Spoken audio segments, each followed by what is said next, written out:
Well, that was fun. Wasn't that fun? I liked it. That is how, quite honestly, I imagine the Christmas story. A little beautiful, a little precious, a little chaotic, a little confused, and a little confusing. Friends, that is the Christmas story. And if that isn't the Christmas story at your house, then you have a different Christmas than I do. And I do want to thank our kids and our youth and our musicians for the extra hours, for the sheep hat makers and the costume finders, because that is what church is at Christmas. This is Chaos Christmas Sunday, and I love it. And the story that some of our youth group kids read this morning is primarily from the Gospel of Luke. The wise men show up in Matthew, but the rest of it is Luke. And so I want to take a few minutes this morning and look at what is traditionally called the other Christmas story. Honestly, we don't tend to read Matthew's version of the Christmas story because, quite honestly, it's just not very interesting. It's only 8 verses. So I ask you to take a listen. From the Gospel of Matthew, chapter 1, verses 18 through 25. Listen for once again God to speak. Now the birth of Jesus the Messiah took place in this way. When his mother Mary had been engaged to Joseph, but before they lived together, she was found to be with child from the Holy Spirit. Her husband Joseph, being a righteous man and unwilling to expose her to public disgrace, planned to dismiss her quietly. But just when he had resolved to do this, an angel of the Lord appeared to him in a dream and said, "Joseph, son of David, do not be afraid to take Mary as your wife, for the child conceived in her is from the Holy Spirit. She will bear a son, and you are to name him Jesus.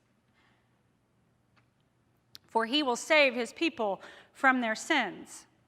All this took place to fulfill what had been spoken by the Lord through the prophet. "Look, a virgin shall conceive and bear a son, and they shall name him Emmanuel," which means God is with us.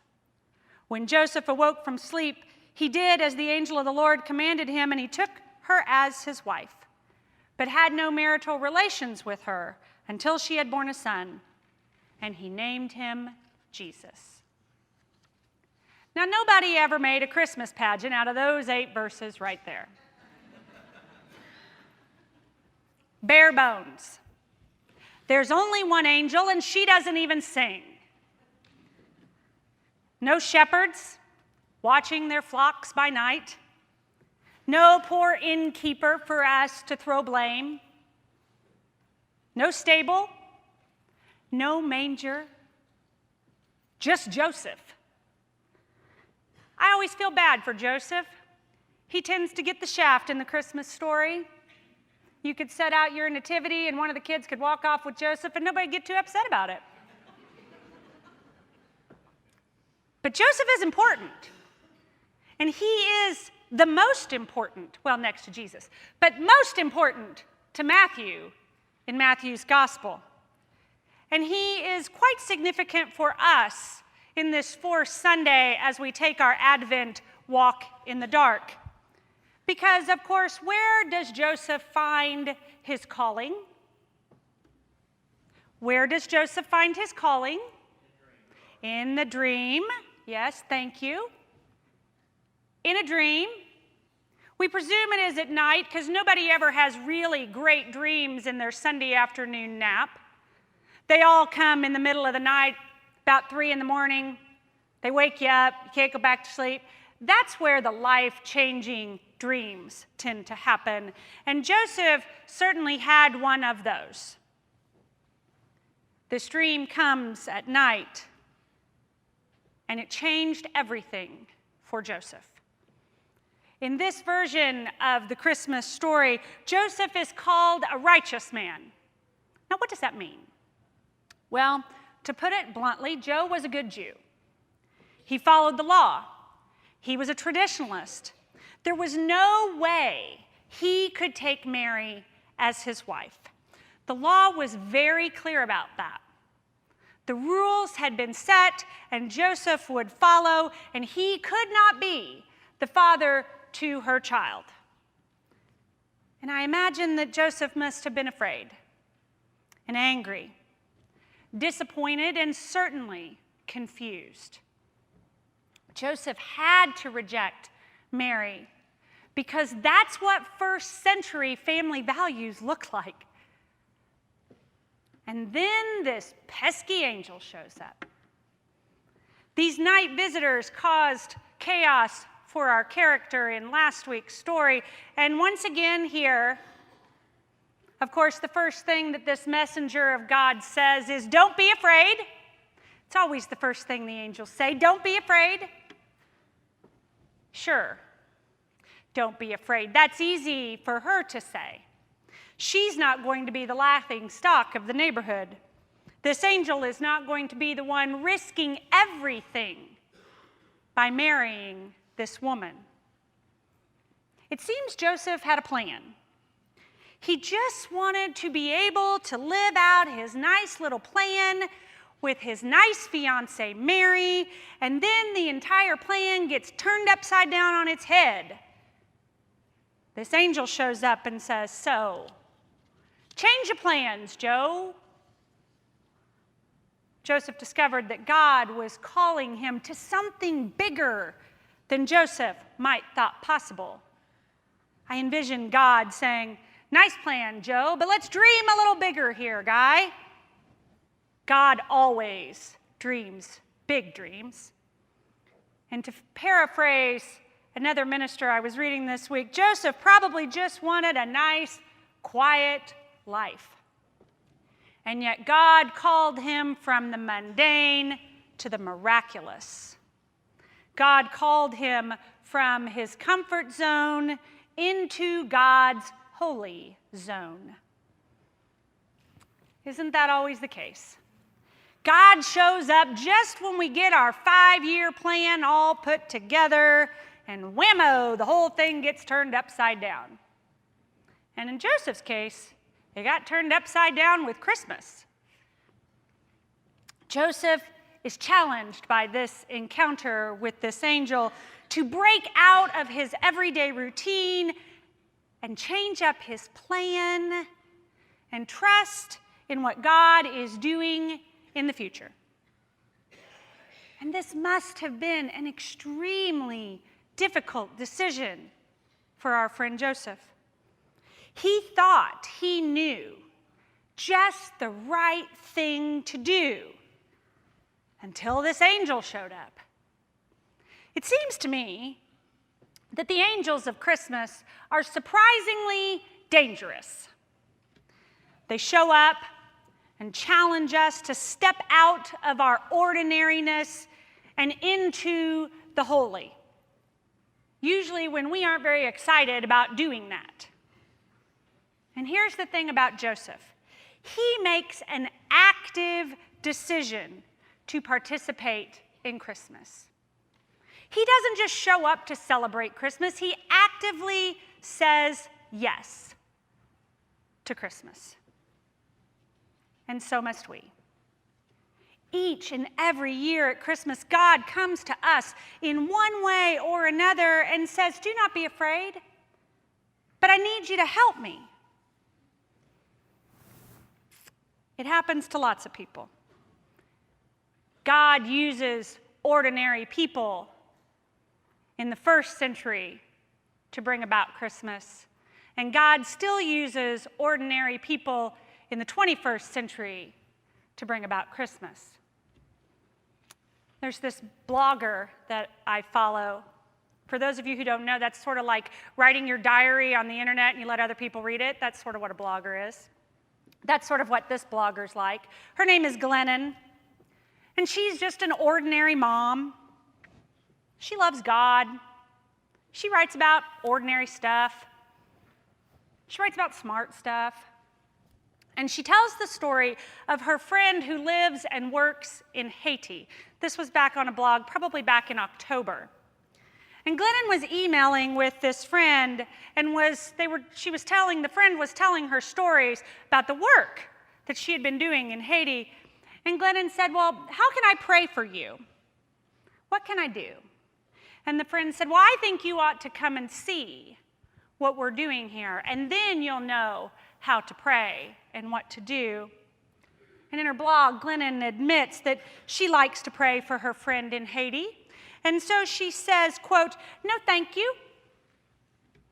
I mostly want to forget to pray for Haiti from my couch. Thank you very much. It's easier on the couch, you see.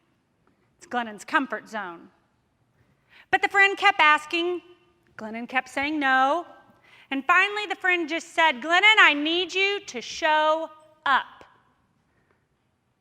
And in that moment, that friend became a Christmas angel, calling Glennon out of her comfort zone, and off Glennon went, dragging her sister along behind, to Haiti. And on their last night in Haiti, one of the midwives that works with Glennon's friend explained that she had a friend from midwife school who was helping Syrian refugees in Berlin. Now, this friend not only was a midwife, but she ran an orphanage. She didn't mean to be a midwife, but these men kept bringing these kids. These kids, their moms had died in childbirth. And so Glennon's friend said, we need midwives. And so she hired all these midwives, and one of the midwives says on this last night, oh, I have this midwife friend who's working with Syrian refugees in Berlin. And Glennon said, in that moment, I looked across the table at my sister, and I could see that dangerous Christmas angel look in her eye. Those are my words, not hers. But this dangerous Christmas angel in her eye, I saw the look on her face, and I immediately said, no. No, this is not in the plan. But sister just smiled. And in the dark of their bedroom later that evening, after the quiet of the busy day, sister said into the dark, we should help. Glennon said, no. Persistent she is.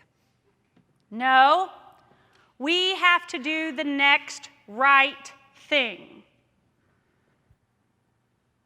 Maybe Glennon understood something about Joseph's dilemma about being righteous. Glennon says, we must do the next right thing, one thing at a time. Glennon needed to stick to the plan. But in the dark of that Haitian night, God was once again calling her out of her comfort zone and into the work that God was doing. And so, Glennon and sister decided to help. And this last October, they did what they called a flash mob fundraiser. Now, do you know what a flash mob is? A flash mob is when a whole bunch of people just magically show up in a mall and dance, right? That's sort of like a flash mob. Well, they did that, only with a fundraiser. It lasted 24 hours. No one person could donate more than $25. They decided, let's see if we can't raise enough money for our friend the midwife in Haiti, and maybe if we have a little left over, I'll consider the woman working with the Syrian refugees in Berlin. Maybe. Well, in the first 10 hours, they raised over $300,000. $25 at a time. And by the end of the 24-hour stretch, they had raised $475,000, more than enough to help the friend in Haiti and help the friend working with the Syrian refugees in Berlin. All because they trusted in what God was calling them to do next. They trusted that God had a dream that called them to be bigger than they thought they could be. and they made Christmas real. Because Christmas is about sharing hope and peace and joy and love with the world. Christmas is about showing up and saying yes to an angel who surprises you. We got an email update on the blog this week. Glennon is now not only working with her friend in Haiti and with a new friend in Germany, but also in Serbia with our very own Church World service. And she sent the email to tell us about the work that had happened in Lesbos, Greece. Now, you know about this Greek island, right? This is where all these refugees have landed, on this little tiny island. And these refugees travel, when do you guess? When do refugees travel? In the dark, right? And so what did they buy for Lesbos, Greece? Searchlights. Yes, searchlights. Big old floodlights. My friends, this little Christmas angel is physically lighting up the darkness with love, a $25 gift at a time. That is Christmas, shining light into dark places. A messenger of God showed up with a way to be a part of the work God was already doing. And people said yes. Lots of people said yes. Joseph had an angel who showed up in the night and asked him to step out of the ordinary and into God's holiness. Glennon needed not one, but two angels who in the darkness called her out of her ordinariness and off her couch into God's holy zone. I have no doubt that God is sending each and every one of us messengers this Christmas. And I wonder how many of us are paying attention to the Christmas angels calling us out of our comfort into God's holy work. Friends, we have just a few more days of waiting until we light the final candle. And as we sit in the darkness together, just one more week, as we have done each and every Sunday, as we pull the lights back and sit in the dark one more time together, I wonder what dreams God is giving you this Christmas. What dreams is God giving us this Christmas? I wonder how Christmas will inspire you to be more than you thought you could be. And how Christmas is calling you not just to celebrate Christmas, but to say yes to being Christmas. Friends, Christmas is indeed almost here. My prayer for us this Christmas is that we will dream God-sized dreams. And we will allow God to use us, just as God used Joseph, to bring us out of our comfort zone and into the miracle of Christmas.